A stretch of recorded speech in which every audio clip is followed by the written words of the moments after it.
let's just say you stay at 75 and 95 and you don't do packages, which I believe is a mistake. But let's say you stay there. Okay. If we stay there and you do 10 sessions per month, you save $20 per session by being a member. The membership is only going to cost you $179 a month. You actually come out on top by 20 bucks if you do 10 sessions. If you do 12 sessions, you come out on top by 50. Right, and so I think 60. I think you're saying they should be coming to group class, not just coming in and doing stuff on their own. No, I'm saying that's an advantage. That'd be nice. They could. It'd be nice if they did, but they don't have to. There's definitely a value to being a personal training studio as well. But then why carry the CrossFit name? Well, so what I'm saying is like not just coming in on their own. Like we don't have open gym hours. We're not open all day long. I get it. They come to group. Right. Mm-hmm. Right. I mean, the group is going to be stickier than one-on-one training. If they're getting one-on-one training too. If somebody has no interest in the group classes because they don't want to exercise in public or with other people, they're only going to be private clients. They're saying, okay, well, I'll just pay the higher amount. Great. So they would still pay for the sessions. It's just because I know some people just don't want the group class. They don't have to, but it's more expensive. Okay. Right? Because, we have to give a discount to our membership. Okay. They're paying for this. The other thing is, right now you guys are getting all of your personal training clients as new people who are coming in the door, right? Mainly, but we're starting to, take on Mm-hmm. current clients through the flexibility assessment. Mm-hmm. Stuff, yeah. And that's the beauty of it is you have a reason to talk to them now instead of just saying, hey, I want you to buy sessions from me. and also skill sessions and things like Mm-hmm. that. So John, the other night, we went over it and it was like, So that would. it was like, dude, set it up. Let's get you off the rope. Mm-hmm. You know what I mean? And I think that's kind of where you're coming from. Like John sold a solution. Yes, it's all In solutions. 30 minutes, right? He was like, dude, we only have a couple minutes. Like, let's book a 30-minute session. We'll get you off the rope. So this, It was that easy, right? He was like, yeah, cool. Let's Absolutely. like Jumped on. here. well, so it's funny that you say that example because someone came to me one time and bought 12 sessions from me, $1,200. And I didn't ask him what his goal was before. I just forgot. And we get to the first day and he's like, so I want to learn how to climb a rope. I'm doing a Spartan race. And I was like, okay, what else? He's like, that's it. Okay, let's hop on the rope. 3 minutes later, I'm like, okay, what else do you want to do? You bought $1,200 worth of training here. Let's do something else. So we did. We worked on other stuff. We worked on speed up the rope, coming back down faster. That was like the first 30 minutes of the first session. Then every day he came, we did 10 minutes on the rope, and then he moved on to something else. But selling a solution is always the way to go. And that's why what you were describing before, when you said, oh, someone doesn't want to do this, we let them get this. I understand why you do that, but I want to give you guys an example of why that's actually the selfish thing to do instead of charging them more money for the full thing. Okay? And then do you guys all know the movement assessment? Have you been through it? I know you've drilled it? Yes. Okay. I haven't drilled it, But you've seen it. You're familiar with it. They're more familiar Okay. than Liz and Ronnie are. All good. So here's the thing. Let's say, what is a reason somebody would buy personal training from you? I have a problem. What's the problem? Give me one. Shoulder tightness. Why is that a problem? They're old. Why is that a problem? They have stopped using their shoulders and they've lost some motion Why is that a problem? because they can't go overhead. Who cares? They want to be able to do pull-ups Why? because they want to be good at CrossFit. Why? Because they want to be fit overall. They want to improve their, They want to look cool. yeah. But why? They want to improve their own They wanna- self-image they and want- feelings about themselves. Okay. And Grocery stores have high shelves. that's true too. Right? But okay, but go back to kind of where you were going with it. Right? I mean, the grocery stores have high shelves, that's true. But how does it make them feel when they go to the grocery store and they can't get something off the shelf? I'm embarrassed. Okay, that's the problem that you're solving. You're not solving that they don't have the range of motion. You're solving that they get embarrassed when they go to the grocery store. Do you follow that? So this is why it's important. It's creating the emotional connection to the. You have to have it. Forget about them buying it. Because if you don't have it for yourself, you can't solve it for them. So here's the thing, right? Here's the emotional end.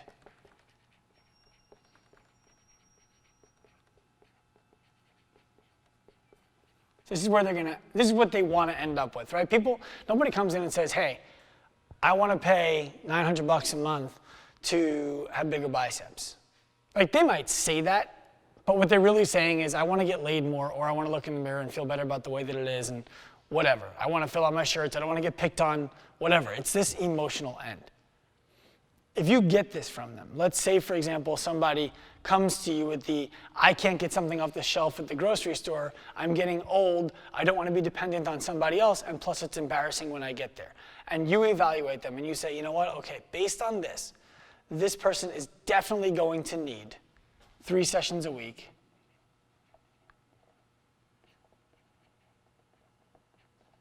And based on that progression and my expectations, I'm thinking that we're looking at least 3 to 4 months with this person. So let's call it 4 months. 4.3 weeks per month, let's just say that's 4 times 4 is 16 plus another, what is that, plus 1 more week?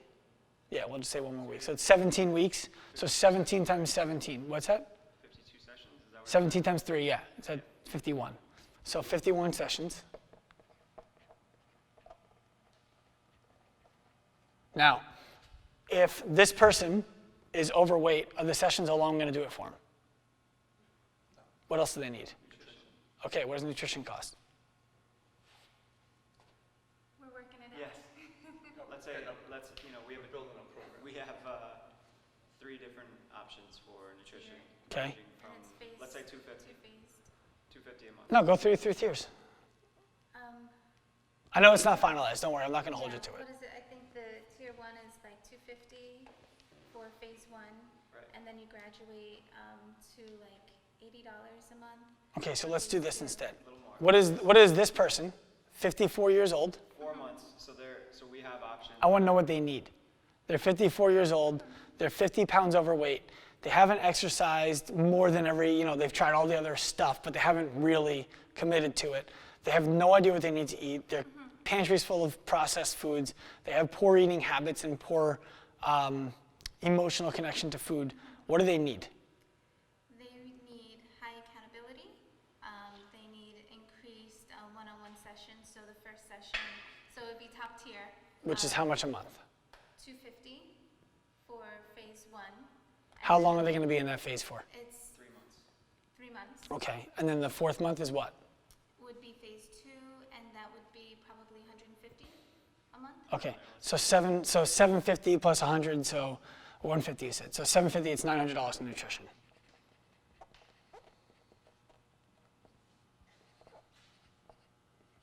Right, that's the value of the nutrition over the course of these 4 months. So we're saying, okay. What else do they need? Anything else? This is, just so you understand, this is them working out 45 minutes times 3 per week. That's their total activity. Yep. If you think that's enough, I'm okay with it. I'm not telling you what's right or wrong with that person. Do they need more, or is that enough? So, do I think they need more? Mm-hmm. Yes. What do they need? A minimum of one more session. Is it a one-on-one session? Is it in the group? Are they going for a walk? So Tell me what they need. could be either or, Based on? based on what I think they need. Okay, this person. We're going to name him James, because he's not James. And that name is not taken. And RJ is with the real So client. we're doing this person. This is a real person. Hey, Oh, yeah, I want to be able to go to the grocery store and get stuff off the shelf. Right now, Sally wants to do that, and it's James. James wants to do that, and then does he mind working out in group though? I'm not asking him if he minds. I'm asking what he needs. So it might be, if that's our real emotional end goal, Mm-hmm. it might be going to the grocery store with them. No, but that's fine. I'm talking just his fitness right now. What does he need? He has 3 sessions a week. Is that all he needs, or does he need more? Or does he need less? Personal training sessions, then he would need at least 1 more group class, and then like a mobility, like a program thing that we give extra. That's that where they you- could either do here or at home. That's what you think you would need? I think so. Okay, anyone disagree with that? Anyone really uncomfortable with that? Okay, so 1 more session per week he's going to come to the gym and take a group class, and then the other day he's going to do mobility work that you're going to prescribe to him, right? Yes. Okay, so one group class. That's 4 workouts per week. The mobility work he's going to be doing on his own, how long is that going to take? Or is that just getting him into routine for habit formation? It would be both. Okay, how long? For like 3 times a week, 15 minutes. Just, Okay, yeah. you good with that? I don't have the answer to that question. Okay, let's just pretend you're good with it. Okay. I would do something like that, not even necessarily to make any kind of physiological change, but to get them in the habit of waking up and thinking about doing something positive for themselves. So plus 3, 15 minutes home plan, And in hindsight, I would change it to 2 group classes. 2 group classes. Okay. Okay. So, They're working out 5 times a week. They're doing nutrition. mhm. They have a routine to do at home or on the 2 days that they're not here. Right.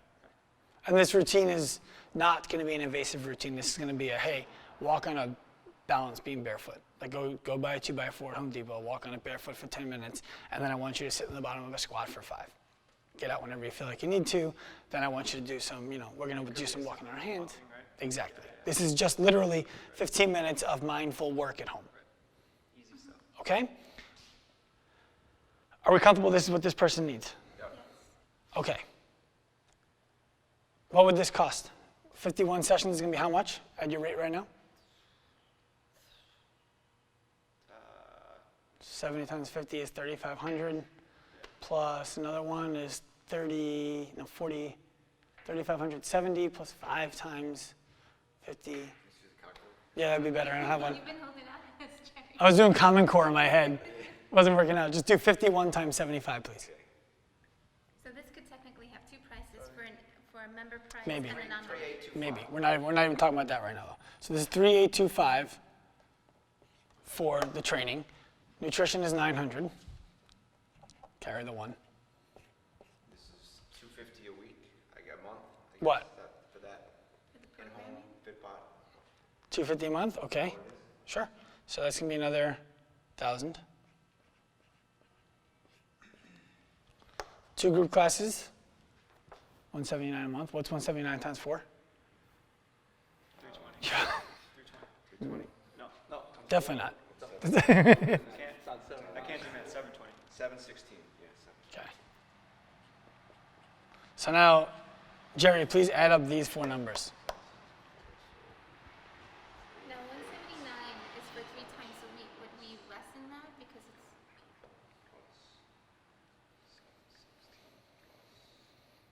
Because they're paying 75 instead of 90.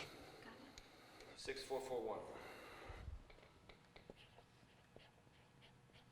This right here, this number, and this commitment is what stands between the person who is here right now and wants to be here.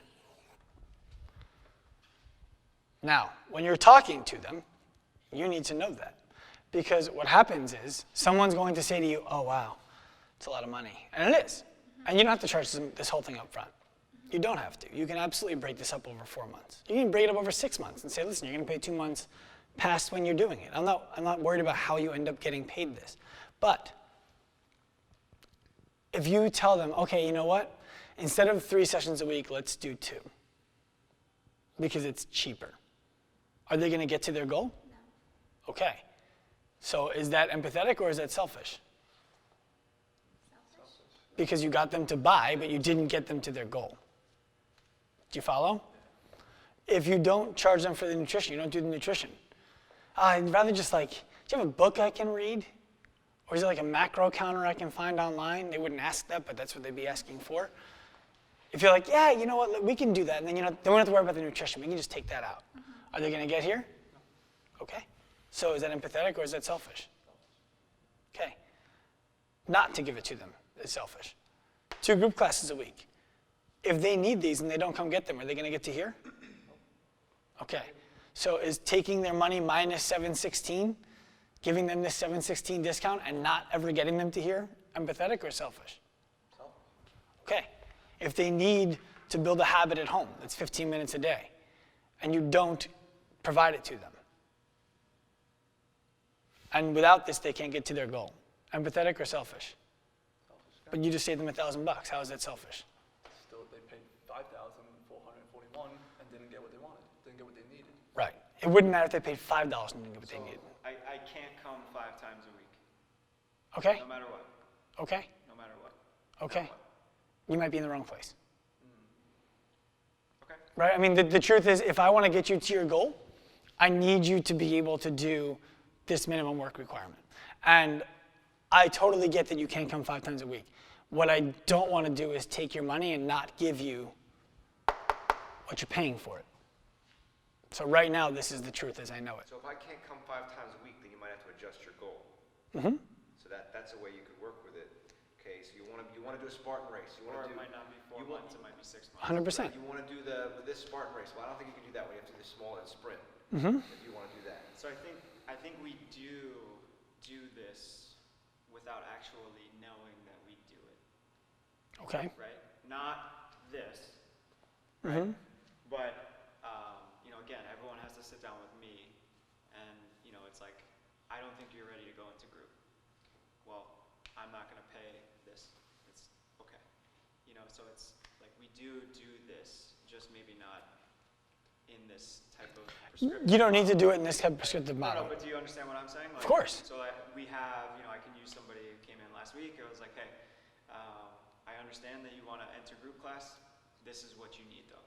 Mm-hmm. You're not ready for group class. And it was a matter of like, well, I can't, commit to that. Let's say the payment, whatever it was, or I didn't do a good job creating the attachment. So they didn't sign up. Okay. So again, I think we do this a little more than we even think that we.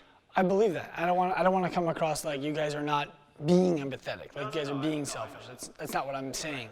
But it's like it just helps us because say for example someone doesn't have that type of money, then we might have to say okay, well then we have to adjust your goal, we have to adjust the time frame, so that you can do that over the not Or expectations. Expectations. So it's working with them. Well, now you give them the choices, right? Now it's okay. Do you want to change timeline? Do you want to change total result?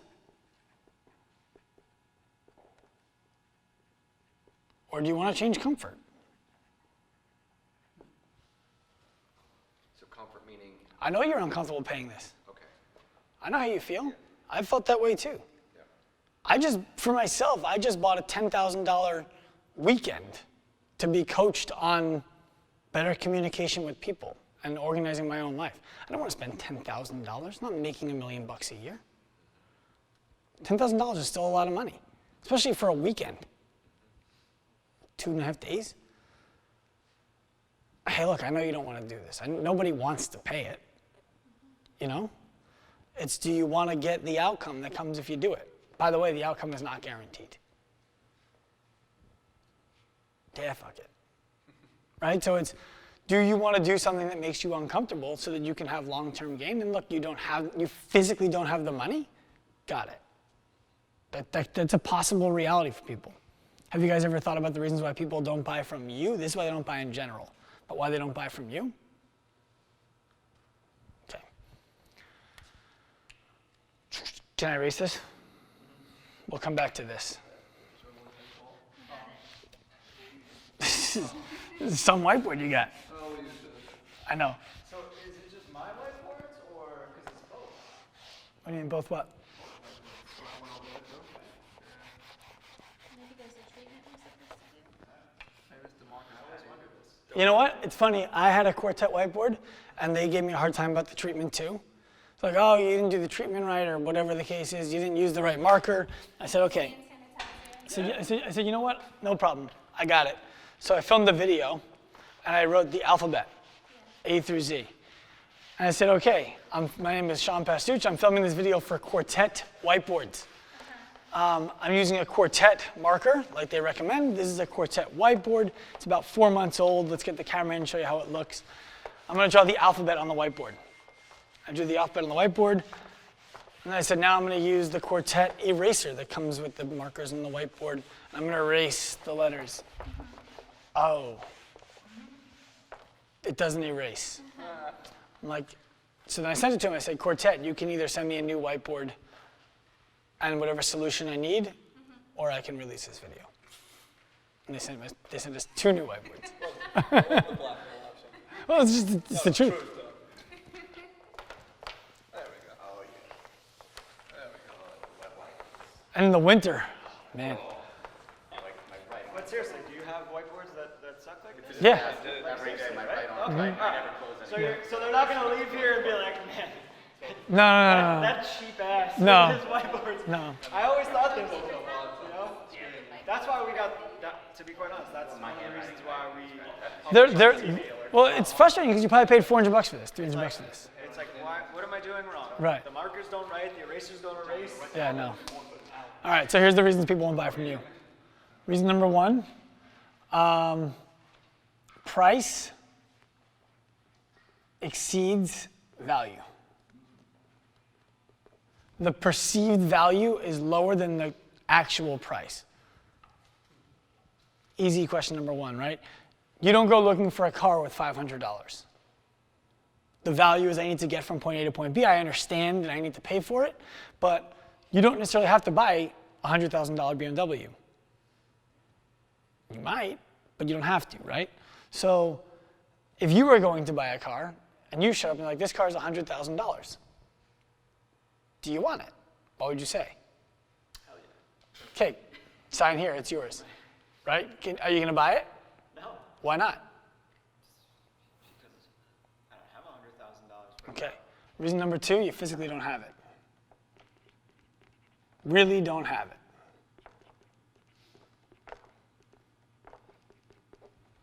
Now, let's go back to reason number 1 for a second.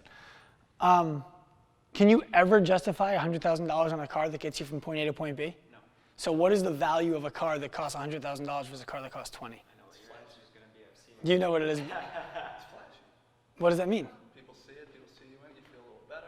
Uh-huh. What's the emotional end?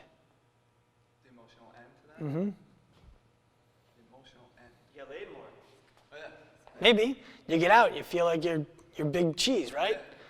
Maybe you're not a guy and you're not feeling like you need to feel like you have a big dick, but you're a woman. What does it make you feel like? Why'd you buy a $100,000 car? Successful. I have friends who buy these cars, they're collectors, they sell them for more than $100,000. That's an investment, Yeah, it's investment. sure, but that's logical. That's not the emotional. I'm looking for the emotional.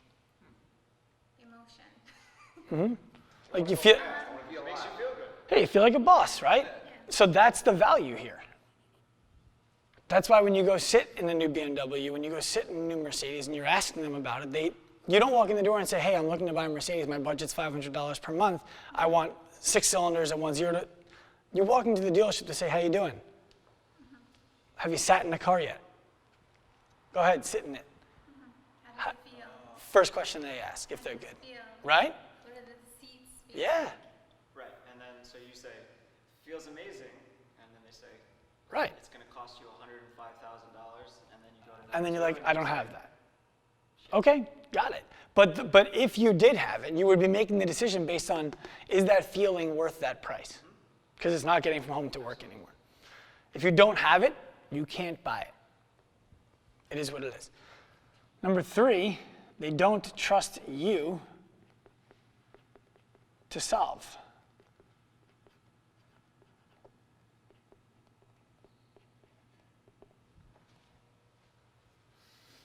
Right? So, yeah, you know what? I do need a car, or I do need training sessions in your case, and that is worth $1,000 a month. I just don't think you're any good at it. Right? So that's a big problem too. You guys have to pre-sell that one. Reason number 4, the problem, whoops, whatever.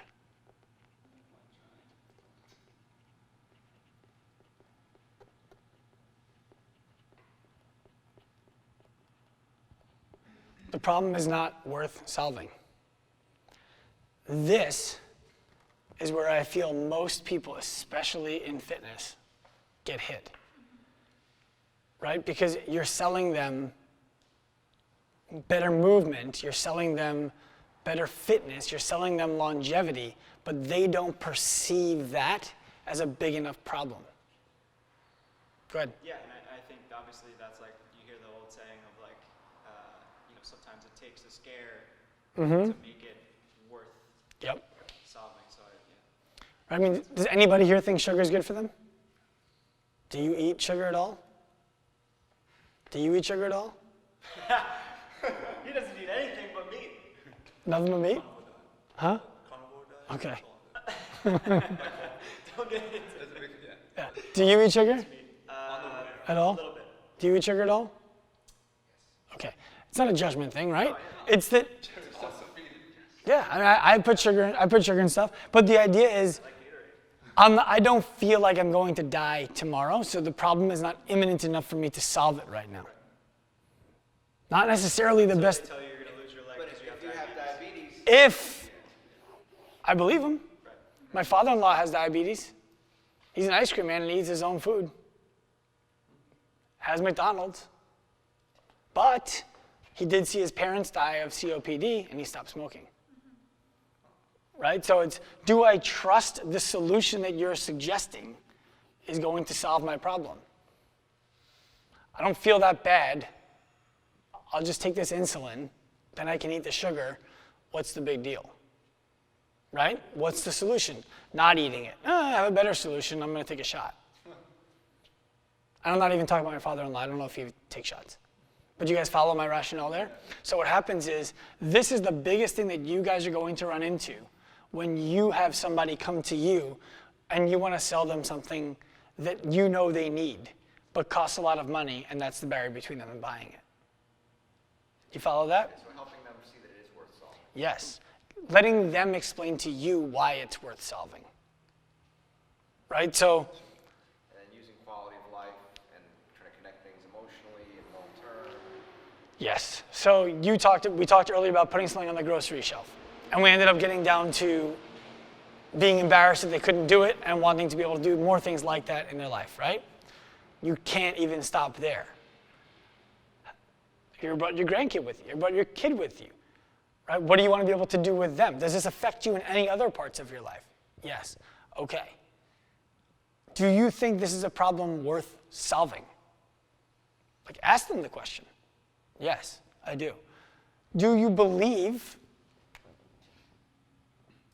it's a problem that can be solved? Yes, I do. That's why I'm here. Awesome. So do you then believe that I could help you solve that problem? Because I do think I can. Yeah, no, I do. I'm hoping that you can. Okay. Well, this is what it's going to cost to solve this problem. Do you want that?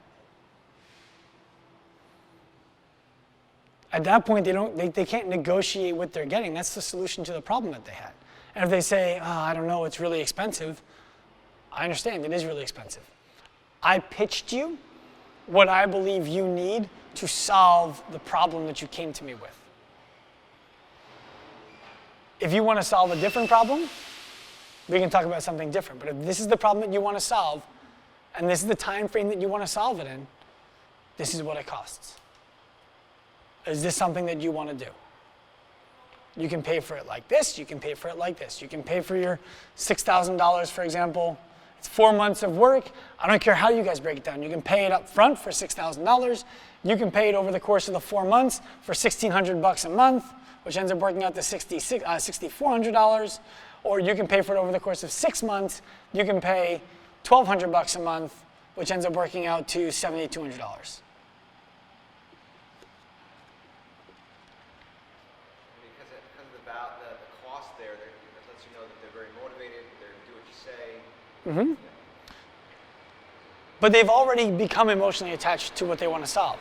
And when I talk to people about this kind of stuff a lot, they run into a situation of, I just feel bad doing that to somebody, like getting them really emotional about it and then taking it away if they don't pay for it. I understand that. But the truth is, these people, if you believe they need it, all that you're doing is giving them all of the facts.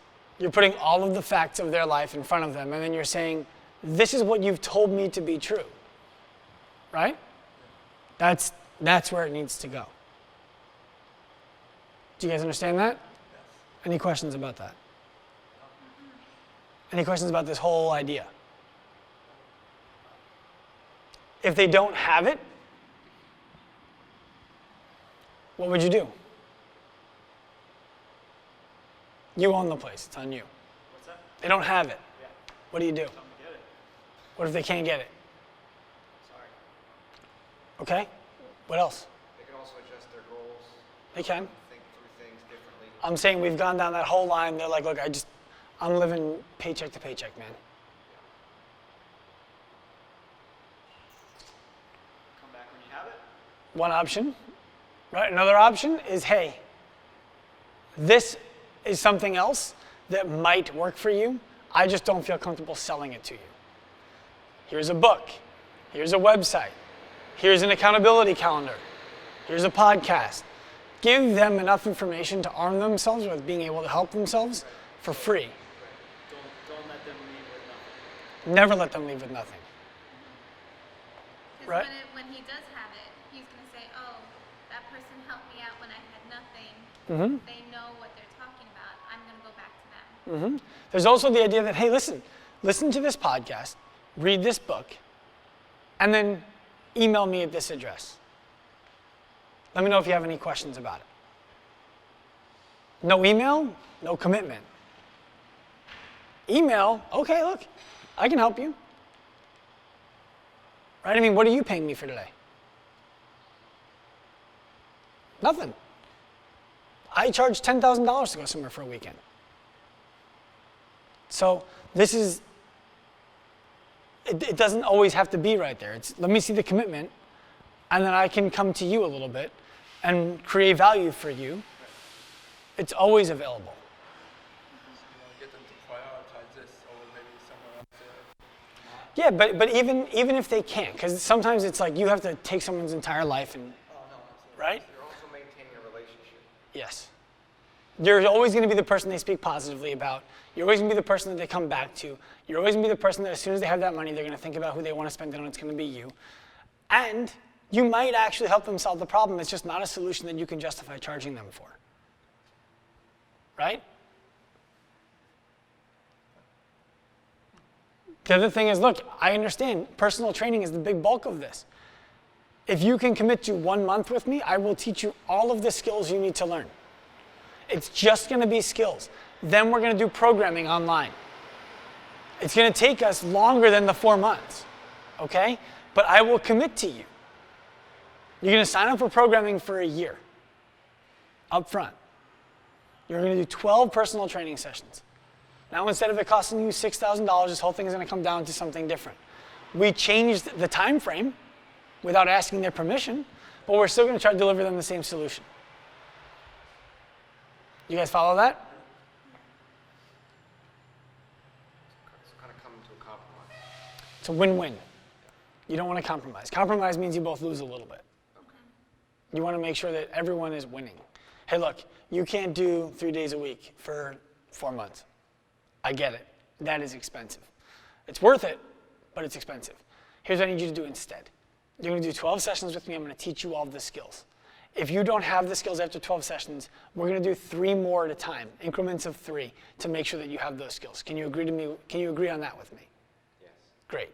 After that, I'm going to write you a program to use those skills on your own at whatever gym you're going to, ideally here, if you have the availability of them to do it. Okay, you're going to check in with me every single day. Instead of this costing you $250 every week and a half, it's going to cost you $250 a month. Okay? Can you commit to that? I can. Great. I need you to buy the year up front, so you're committed to yourself. I don't want you making buying decisions every month based on how well you performed the month before. Can I pay in 4 installments? You can, but then the price has to go up a little bit. Right? You guys follow this? Yes. Any concerns about this? Any fears with this? Would they be paying a gym membership in addition to that? So it's If they want to do the workouts here, yeah. if you want to do the workouts. Yeah. That's like open gym because you program for them and they would come in and do what you program for them. Good on that? just trying to wrap my head around the, I guess, not doing it ongoing, let's say. Not doing what ongoing. I guess, but maybe it's a different, you know, Oh, I tell people all the time, for the record, you're going to buy a year today. And then in a year, I want you to be ready to buy another year. And then a year from then, another year. You're going to be a client of ours for the rest of your life. I tell people that all the time. But what I explain to them is that your problem is going to change. Today, your problem is you have pain tying your shoes. That's the problem you need me to solve for you today. Okay, we're going to solve that problem. But once you can solve that problem, you're going to want to pick weight up off the ground. Right? Got it. Solve that problem. Once you can lift weight up off the ground, you're going to want to lift more weight off the ground. so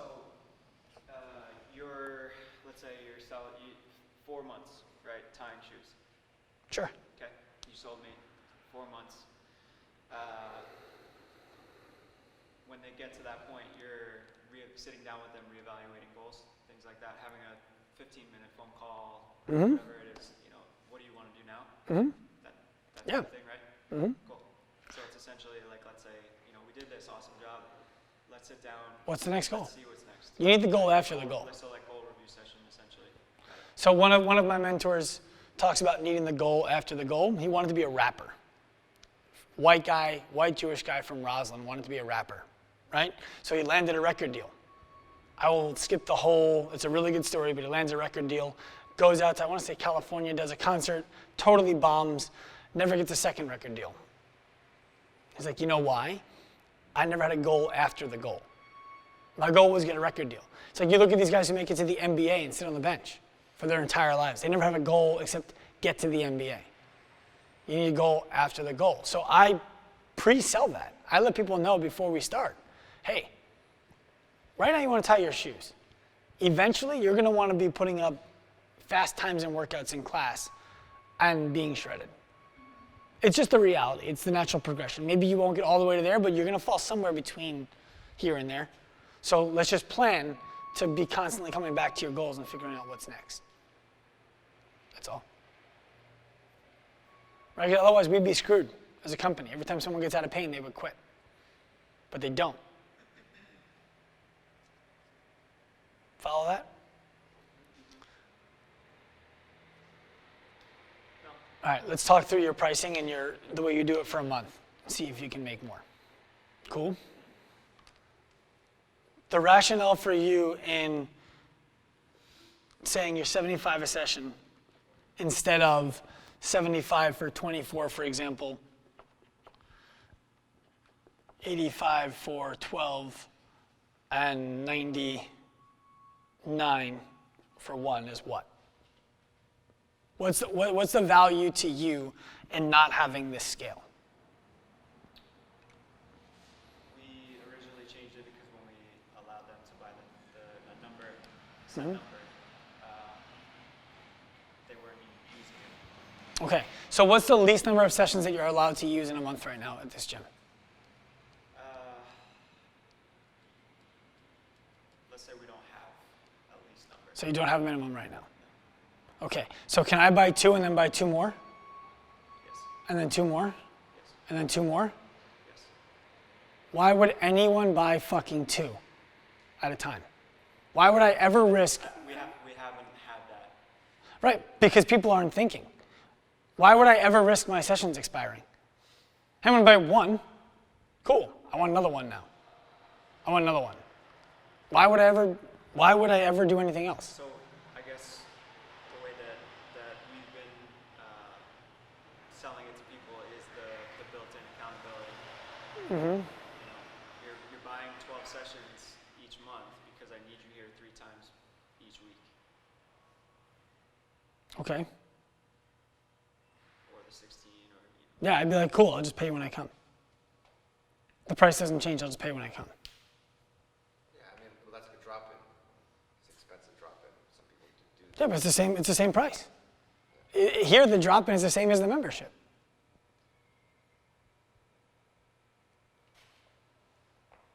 Right? No, I mean, drop-in I'm not talking about group class. I'm talking about drop-in one-on-one versus membership one-on-one. It's the same price. Okay.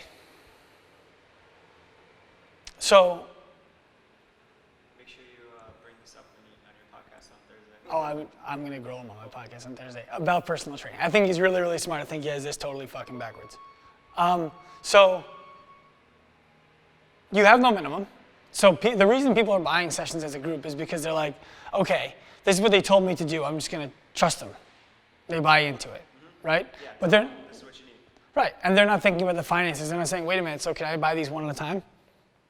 You would say yes, because they can, right? Practical though, I mean, because he's Why not? got twins, he can't be doing that. Of course, he can't, right? It's not, none of it's practical. And it's also not practical for me to train with you at 9 o'clock on Monday, to train with you at 2:30 on Wednesday, and then what time you got on Friday? My haircuts are scheduled through November, right? 9 o'clock, Thursday mornings. So you're just saying, you got to schedule it out further, more. No, if I have, forget about scheduling for now. I went off on a tangent there. What I'm saying is, There has to be you have a facade. there has to be a repercussion to not buying a bulk or whatever. There has to be a bonus to buying bulk. Look at it as a positive. You're right now, there's a facade about sessions expiring. And I would argue anybody who ever has a session expired here is just not paying attention to what's going on. They could have bought one session at a time. Why didn't they? Why would they take an unnecessary risk? When you could say, okay, all personal training packages expire in 3 months. As simple as that. Let's just pretend that's what you decided to do. You only sell up to 24 sessions. That means the least that they're going to do is 7 sessions in a month, on average when you break it down. Maybe they save them all for the end. Unlikely. It doesn't really make much sense, but maybe they do. Fine. Then you have the whole beginning wide open for other people. Your calendar. You have your calendar set. So to me, 75 is a number you guys are okay with getting, and 44% is the rate that the coach gets. Fine. $33 is what the coach gets here. I don't know what it is here, and I don't know what it is here. But personally, Well, 99 would be. yeah, $33. Or it would be $44. We can assume this is somewhere around like 38. Right? The problem with that is it's a nightmare for him to tabulate, right, for payroll. Yeah, I wasn't going to suggest doing this. I was going to suggest something totally different. I was going to suggest that your coaches get paid a flat rate. So maybe it's, for example, $40 per session. And then if in a month, let's say a coach hits 20 sessions, you guys set the math, right? 20 sessions a month, every session goes up to 45. After 20. No, all of them. So once you hit 20, all of these sessions were worth $45. It's bulk for you. You're encouraging them to sell more sessions. I'm encouraging them to solve more problems without thinking about how much money they make for solving it. Right? This way, it's, hey, I'm only going to make $33 if you buy a 24-pack. Why don't you buy a 1-pack instead? I'm going to make 44 on that. It's not going to solve anything. I know. But if they buy over and over and over again, it solves your problem of needing to make more money. Initially, yeah, but telling people to buy one and Right. But what I'm saying is if you're getting $40, for the next session. yes. For the next session. If you're getting $40 per session, the least the gym is making is $35 in a session. The most the gym is making is $54 in a session. But overall, it's a bonus structure. So you've made the volume to pay for it if they get there. You could even do a team bonus, where if the whole team hits 60 in a month, for example, then they go to 45. And now it's, hey, John can't do his session today, but this person really needs to get their session in before the month is out. Maybe Liz will pick it up as a favor to John because she's supporting the team. Now everybody hits their bonus. There's a lot of ways to do it. But this, to me, this is what every session costs, and this is what every session pays. I just don't see this as a number that they're going to be able to live off of long term, and I don't see this as a number that you're going to be able to live off of long term. So what would be the suggested rate for personal training session? That's a great question. How much are you comfortable charging somebody for a personal training session?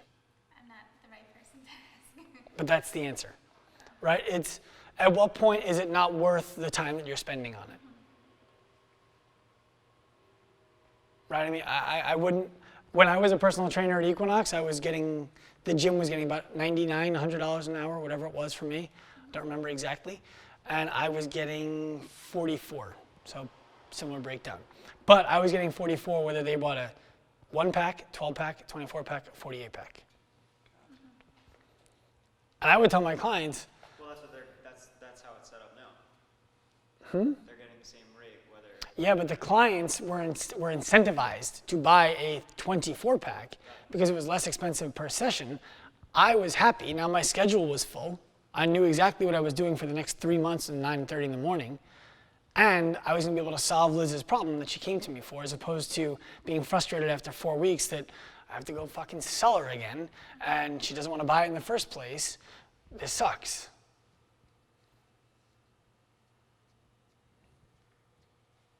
And then you can do hey, listen, all personal training packages expire in 3 months from the date they're purchased. Something as simple as that. It could be 2 months, it could be 4 months, it could be 6 months. Equinox was 6. I think you have to be what they are. But remember, they are charging a lot more than you are. They are not better coaches than you are. So even though it's expiring in 3 months, you would still charge the monthly, right? I mean, No, So, they're buying buy- 24. Are they it buying expires. 3 months at a time? Or Correct. they're buying monthly and they just expire in 3 months? how you charge them is totally up to you.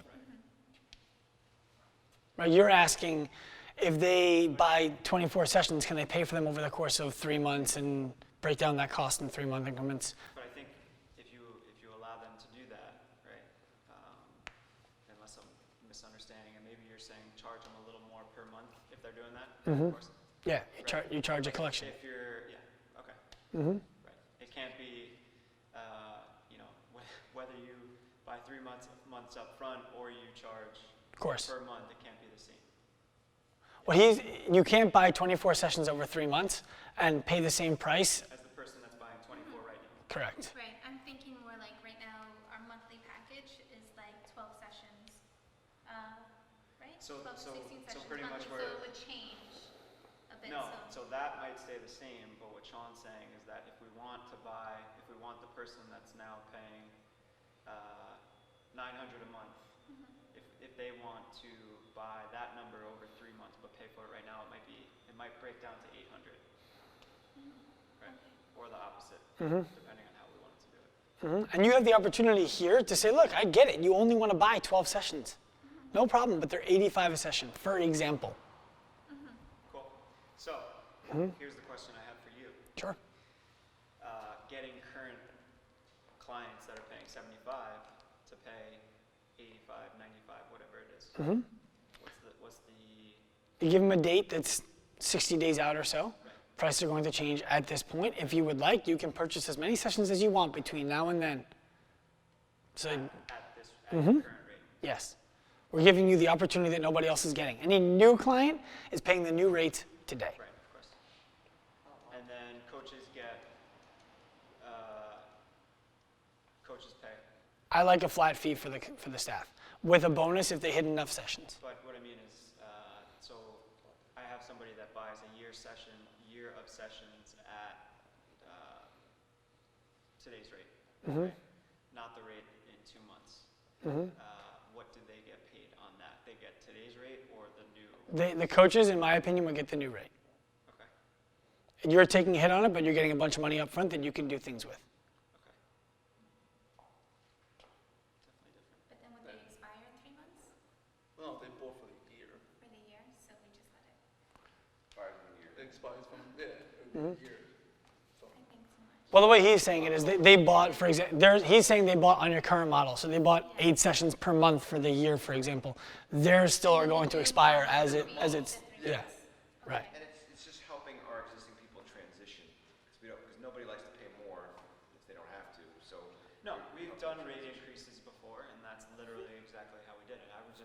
Yeah, I love it. Right, and so again, this is you, right? You're me. And everyone comes back and says, I'm not paying the new rate. What do you do? I figure out why not. Well, they can pay the old rate if they just buy 24 at a time. He's saying they're like, I like the system that was in place. I want that or nothing.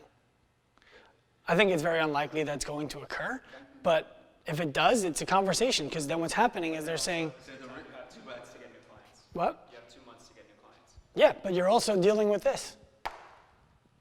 Right. So but I think, If you- this is just my opinion. I think that everyone that has gotten something for one price, I agree with you. They don't want to pay more for the same for the same product. So there's something that you need to think about. What does a personal training session look like right now? yes, we've talked about this as well. Tell me, what does it look like?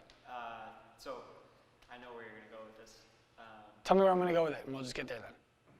With the, clipboards, Yeah, do you get a steak on a paper plate at Peter Luger's?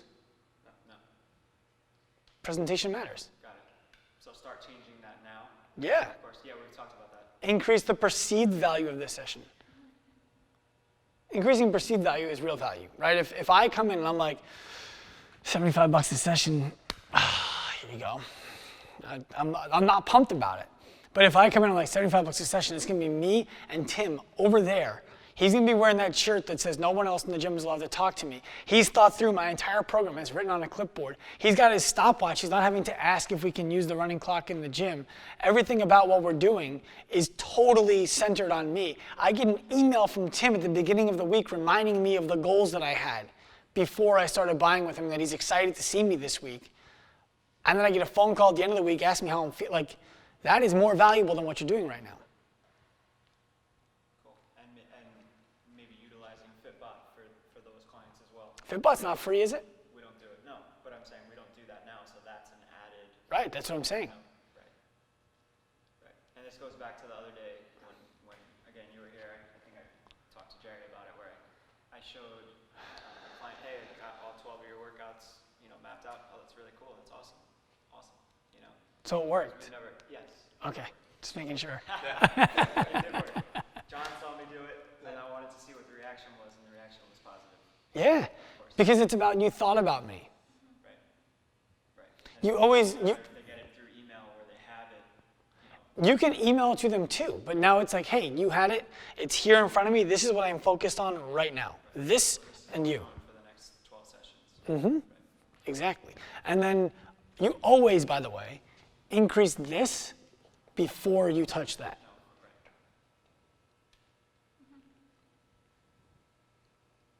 Cool with this? Probably even before you tell them that the price is going to increase, right? No, but I'm saying, Yeah, value goes up before you tell them the price is going to increase. Absolutely. Because you want to see if it's sustainable anyway. Now, you good with all of this? Okay. What do you get paid to coach a class? 18 right now. Okay. So you're better off doing personal training, right? If I could do it, yeah. No, yes. Yes? Yes. Okay, good. Got it. You, so can I ask you another question? of course. Not to cut you off. No, go. In your opinion, as a former Affiliate owner. owner of 2 gyms, should coaches be paid more for group class or personal training? The personal training. Because they're not writing the program for group class. They're just showing up and executing. Just making sure we're on the same page there. And now you're writing the program for personal training too. Maybe. Not every client. Okay, so you have to, I guess, adapt it for each client anyway, even though you're giving it to them. So, So what Jerry's saying is what we just changed is now I programmed 12 workouts pretty much each month for most of the private clients that have the same goals. I wanna lose weight, I want to sure. look better naked. It's same thing as you guys, saying, hey, Tim and John, you both have ankle problems, go on bulletproof ankles, right? But of course, if the person wants to gain muscle, we have somebody, their program is going to be different, and I'm not going to program for every single person. Cool. That makes sense. Yeah. So, yeah, because there's a time spent outside of the time spent. Right? Like if I'm with you for 45 minutes, it took me at least an hour to get that 45 minutes done. Right. Not to mention I was here before and I was here after, I planned for it, all that kind of stuff. And the years of education that I spent developing the ability to deliver 45 quality minutes. Okay, good with all of this. So 18 in class, 33 maybe going up for personal training, right? You want to be doing more personal training unless if you don't like doing personal training. In that case, it would behoove you to do anything you can do to get more personal training sessions, right? Okay. How many clients are in the average class? 6. Okay. How many coaches? Okay. It's a good ratio. 2 is better.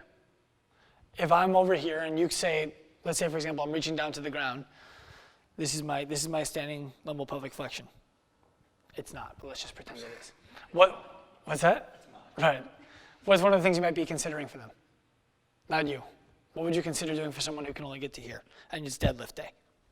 Either we're gonna put plates underneath, raise the height of the bar, or we're gonna start maybe working on some farmer's carries instead. Okay, what are they going to look like when the workout starts? Possibly. Like what would their back look like when they start deadlifting? Oh, yeah. Okay, so if you're coaching class, what's your advice to the person whose back is rounded while you're coaching the 5 other people at the same time? First I'm gonna say, can we straighten up our back? And see if Got we it, can? got it. Is that better? No, so can we try Okay. a little more? Yeah, sure. Is that better? No. Okay, it's the best I got. All right, so we're gonna elevate the height of the bar. I'm gonna put some plates under. You're going to do it? Yes, we'll have them get plates and under. So you're going to have them go get plates? Correct. Cool, so what plates am I going to get? Grab 245s. Mid-workout? If we have to, unfortunately, we need to keep you from straining your back. The workout, not gonna suffer that much. For Okay, that so couple seconds. great, he did everything right. The problem is there's 5 other people in class who you're not paying attention to right now. And you didn't do anything wrong, but I was a pain in the ass. That's gonna be the reality of what happens in a class setting when you ask somebody who's used to just going like this to stop doing it, right or wrong. But that's also with the on-ramp, like those people are caught now, and they know you can't lift too much weight, you're just doing the bar. They're being taught to self. And that's good. That is a much better start than most places. The problem is they get into the room, they get into the environment, they think they're getting better, and they want to start doing something the way that they're used to doing something. Maybe it's not that range of motion. Maybe they just can't lift the weight and someone needs to pull a weight off the bar for them. Yeah, because it's much easier to tell people just to strip some weight Sure. than it is to put weights underneath. So maybe it's putting weights underneath, maybe it's stripping it off, maybe someone's doing pull-ups and you just don't like the way they look, or they come down and every time they do this. And now today, how's your shoulder feeling today? It looked good on your assessment? Yeah, like last night I think I slept on it weird. I'll be all right though. Just got 70 left, right? So now you can be the coach who goes over and takes care of that, or there can be a second coach in class who goes around and takes care of that for free. The lead coach can be watching the entire room at all times, kind of spotting, pointing, sending. The secondary coach can be walking around looking for very simple things. Yeah, but Tim's paying us, he's got twins to take care of at home. Yeah, he's not paying the second coach. He's not paying the second coach. The second coach is doing it for free. Okay? The reason why the second coach is doing it for free is because that's where they're going to find their one-on-one clients. Okay. Right? Now you're walking around the room, your opportunity to pick somebody up as a client to solve a problem for them is much better if the problem happens while you're there. Right? So you're trying Well, to and also you're only there to help if needed, if called upon. Right. You're not there to make sure they're warming up, to make sure they're. Well, once you're there, you should. You should be the second quality coach. Lead coach has his script that he has to do. Yes. And you're there to assist and take the extra time if that person needs or if the other 2 people need. Yes. So what it comes down to is he told me he's furniture. He's here all the time. What are you doing when you're not coaching class and you're here? I tend to talk with the people, the members, when they come in. Okay. I don't want to step on toes. I don't know how people feel about that, so I don't want to jump in and start like. Because it hasn't been a conversation, right? But if the conversation was had, hey, John, your best use of time, and now we can get clients in that class. So now he's here anyway. He's delivering value by making it a nice community. Somebody walks in the door, they see a friendly face, they have a conversation, they're like, oh, there's John. I love John. How can John help them even more by coming into class, being the second coach, and prospecting?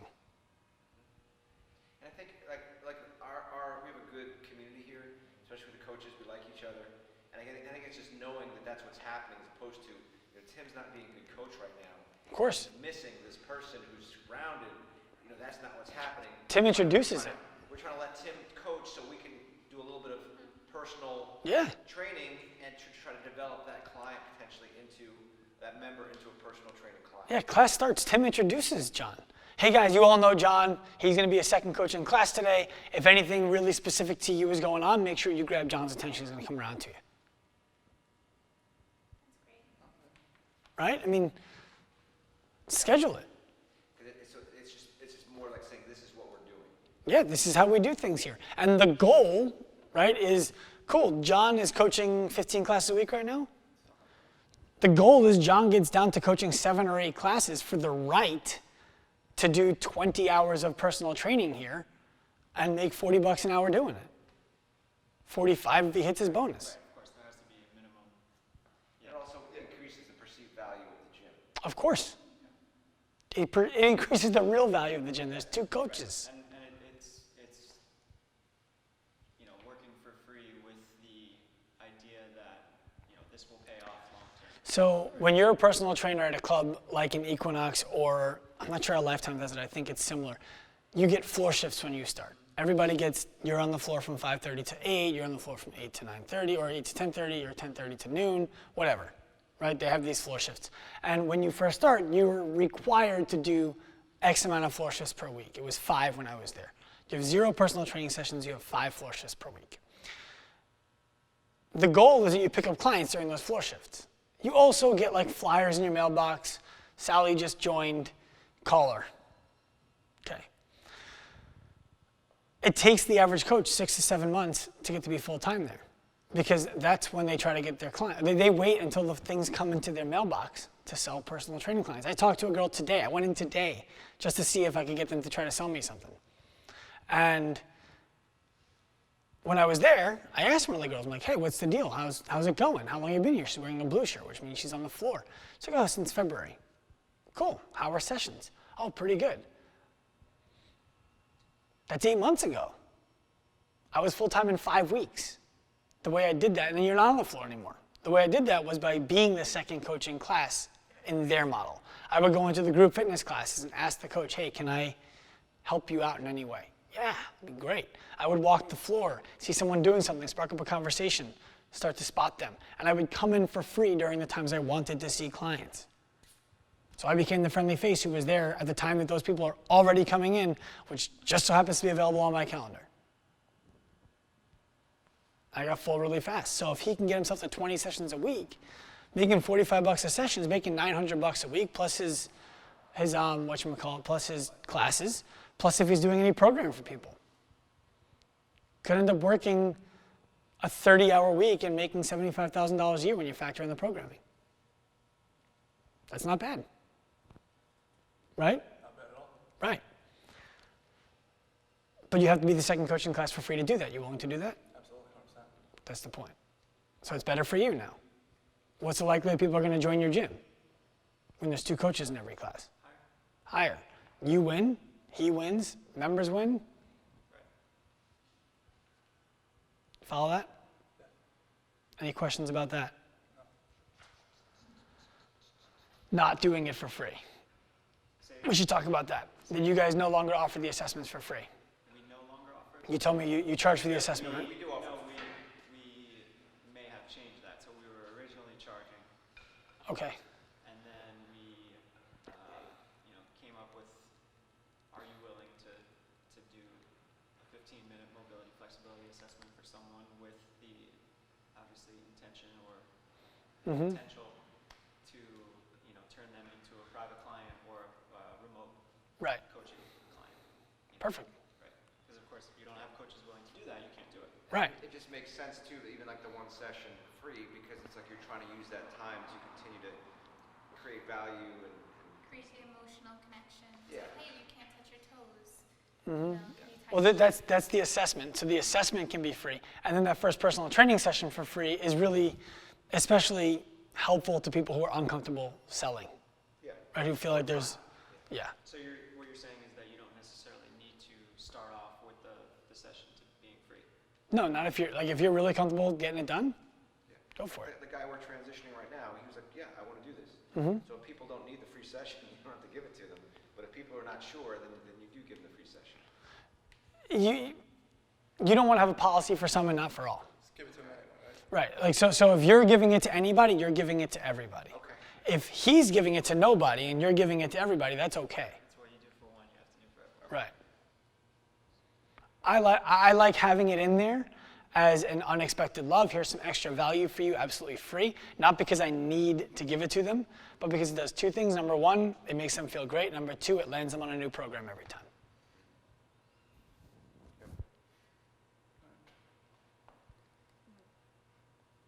What else you got?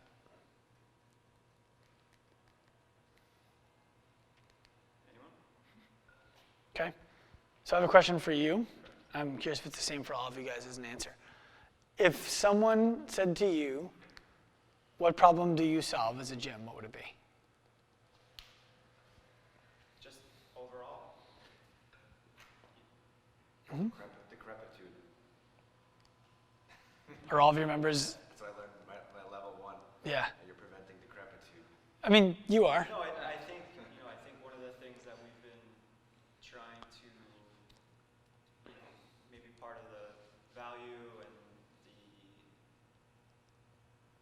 I don't have the word for it, right? The way that our gym is perceived compared to others, I feel like every gym is like, oh, we're different because we really focus on form and we really do this, right? And I think most people are full of shit.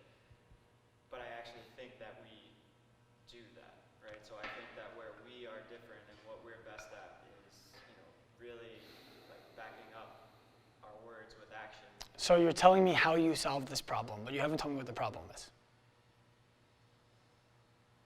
People that want to do CrossFit, but they're worried about getting hurt. What's you make sure they don't get hurt. Okay? So the problem that you solve is anybody who's joining here, they're joining here in large part because they're afraid to get hurt doing CrossFit somewhere else. They're really best at allowing them to still do, let's say functional fitness or CrossFit without the risk of injury or reducing the risk of injury. Love it. Okay. How do you solve that problem? Specifically? Through mobility assessments, through good coaching. We're the only gym Proper in on-ramp. Nassau County that's part of the Well, that's part of it too. I wasn't looking for the. I wasn't looking for the plug. I appreciate it. But go on with what you were saying. Map, the proper Yeah, get that on-ramp, rebuilt. going over technique, flexibility, mobility assessment. Yeah, so we I want to let him finish. Let him finish. And also having, if somebody does have an injury, making sure we scale appropriately and treat them accordingly so that it doesn't get out of control. Okay. What were you gonna say now? we're the only gym in the area that does not just throw people into group class. Okay. Anything you would want to add to that?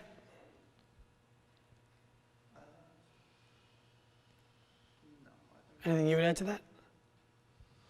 When I speak to new members or someone who's interested in joining, I explain CrossFit as like a functional fitness to not just make them stronger or just lose weight, but it helps maintain their health and well-being so that they don't fall into some sort of decrepit lifestyle, or like they're not able to put their milk away in the fridge or bend down and pick up their children. So I try to connect the emotional aspect of it, of like, if you're able to come to class and follow our leads and modify when you need to, you'll be able to maintain and improve your participation with your life.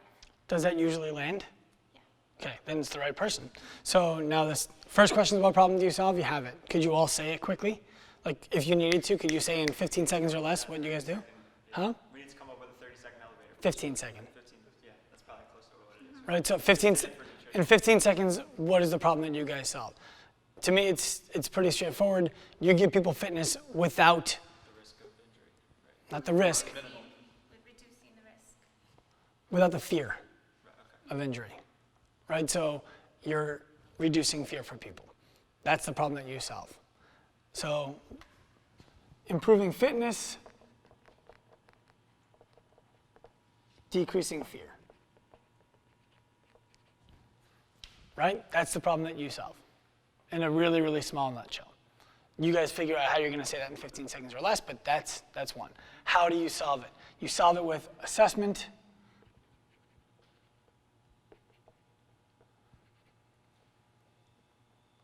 more coaches in class, right? So a better ratio of coach to member. One-on-one sessions. You'd be shocked how many gyms don't even offer them. They're not allowed anywhere else. Or not anywhere else, but there's other gyms who say that you're not allowed to do them. So you do it with assessments. You do it with a ratio of coaches to athletes in class. You do it with your one-on-one sessions. What else do you do it with? Do you guys have workshops? We're actually, Process. yeah. Great. You have workshops. Nutrition. Dedicated nutrition. You're a physical therapist, right, Jerry?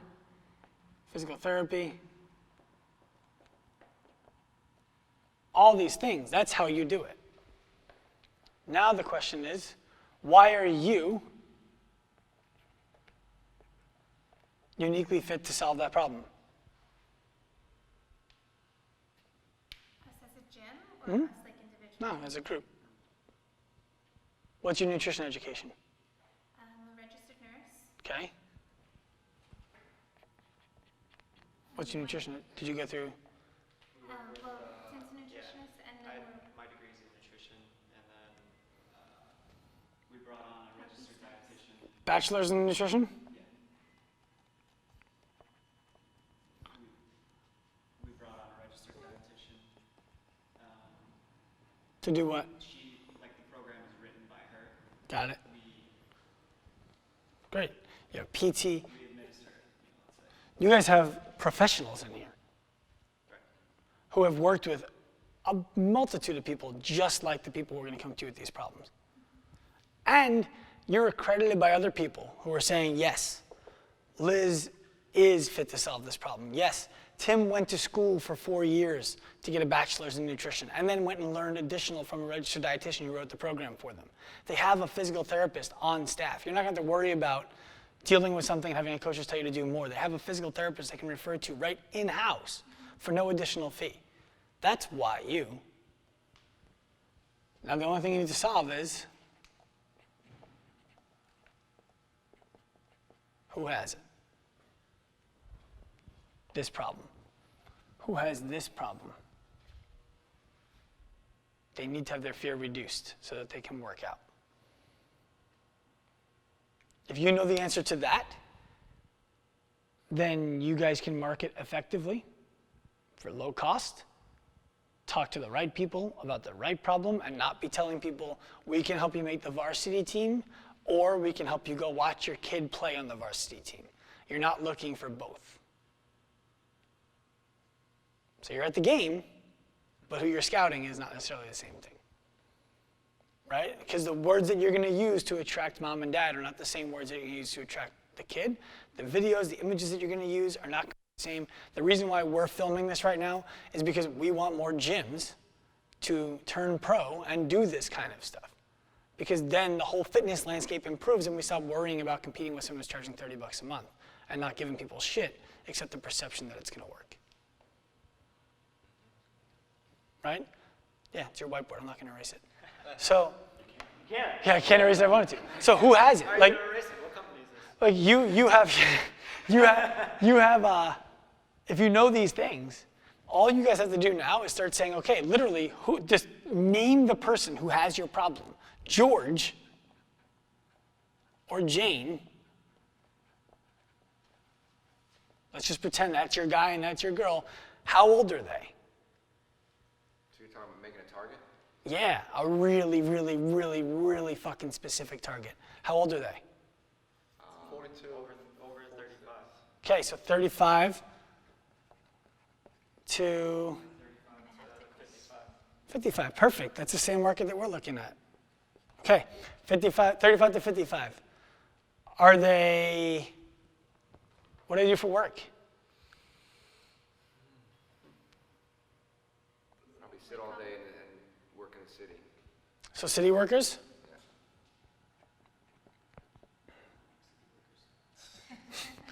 Let's say they work in the city and they're admin. That like white collar? Yeah. Okay, so white collar city work. So where are they going to dinner? Rothman's. Huh? Luger's, Rothman's. What'd you say? What- I said Peter Luger's. So these kind of places are actually probably not going to do much business with you, but where else do they go? Still partners. Bar around town. Great. Bar down the road. You know where they are. Member zones. Bar a member owns. Yeah. Holy shit. Okay. It's on the menu. We're already a partner. Yeah. Partner. We're a partner with still partners. Yes. Okay. But so this is what you start to do now, right? Where are they going to be? Where is their attention when they're there? And that's when you start talking to them. This is how you get their attention. You're partners with the bar. What does that mean? We're nutrition partners. So What we is have healthy options on there. Like your name is on their menu? Great. Okay, so I get you now. So for example, if our target was city workers, I don't think it is, but we would go to the train station and hand out flyers or give out free Sure. protein bars and say, hey, this is from gift from CrossFit One Life. We'd love you to come and get a free trial session. That's one way. Or you would market, bring your Metro card to the gym for the following, Okay. right? Because now it's, oh, well, I have a Metro card. Yeah. So once we identify our target, then we start going to the places where those people are and trying to market the gym. So like say, You don't market the gym. You market the solution. Okay. gotcha. What we do. Do you want to get in shape, but you're afraid that you're going to get hurt because that's what all of your friends tell you? Is everyone around you saying, I'm too old for this? Did you write that down? Right? Like that's what it is. It's now you want to start saying the things that they're actually hearing from their friends. You're too old for that. You can't do that. It's normal for aches and pains to come on when you're in your 40s. Like that's the language that you now want to start to use, and they're going to be like, I've heard that language, I've said that language, and then you're like, what if you didn't have to deal with it? Right? You don't market CrossFit One Life, you market the message. And then you just tell them how to come get that problem solved here. But like the bar, you're on the menu, that's cool. How many people have come in here and said that they joined because you're on the menu? Fair point. No, I'm asking. Probably none. Okay? I know we've got referrals from. No, it's a good thing to do. I'm not suggesting you don't do it. It's a great thing to do. But what about on a Friday night, every single table gets a checkbook. Like when they get their check, there's as many flyers for your gym in there with a call to action to solve this problem as there are people at the table. So there's 6 people sitting at the table. There's 6 flyers that go in that say the language that we just described. You supply them. And you're going to send all of your members there that night in return. Or you can do an event there another day. Right? These are the ways that if you know who the people are who have the problem that you solve, all you do is market the solution to their problem. Why you? And when they come in, you tell them how. Cool?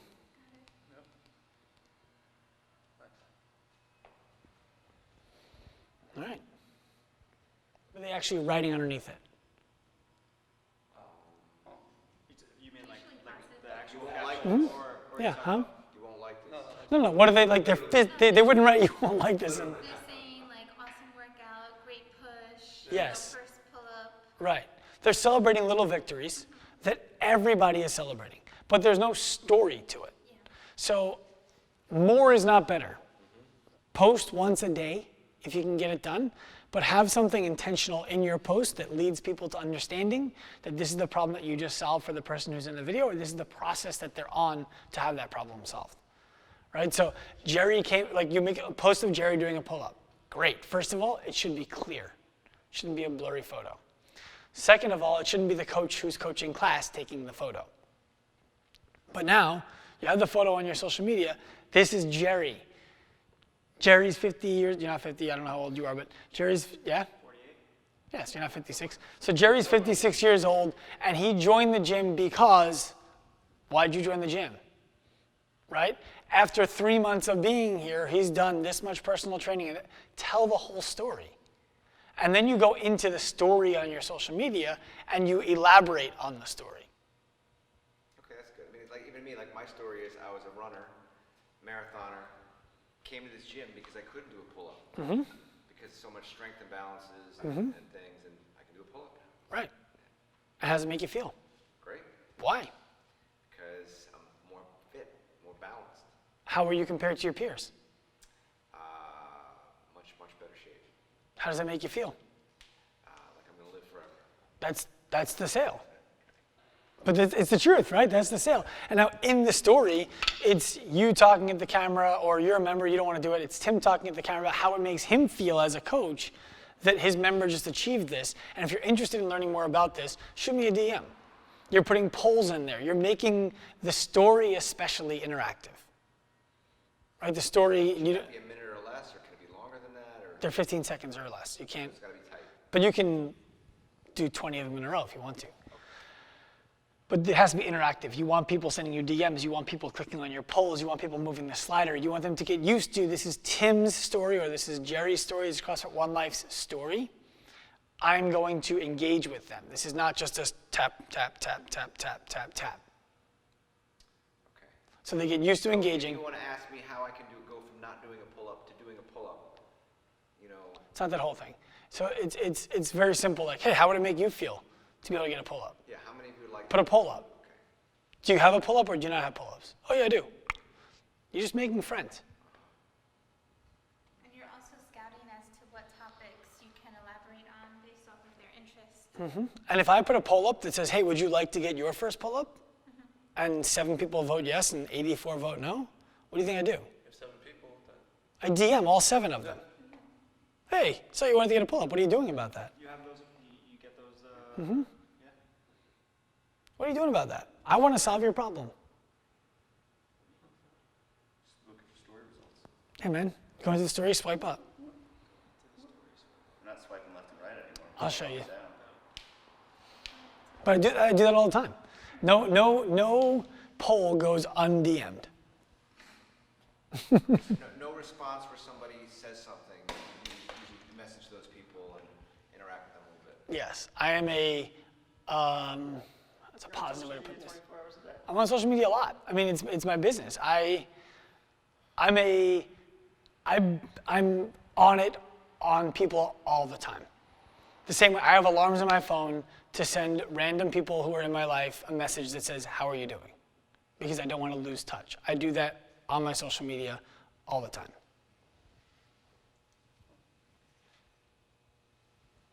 Is that helpful?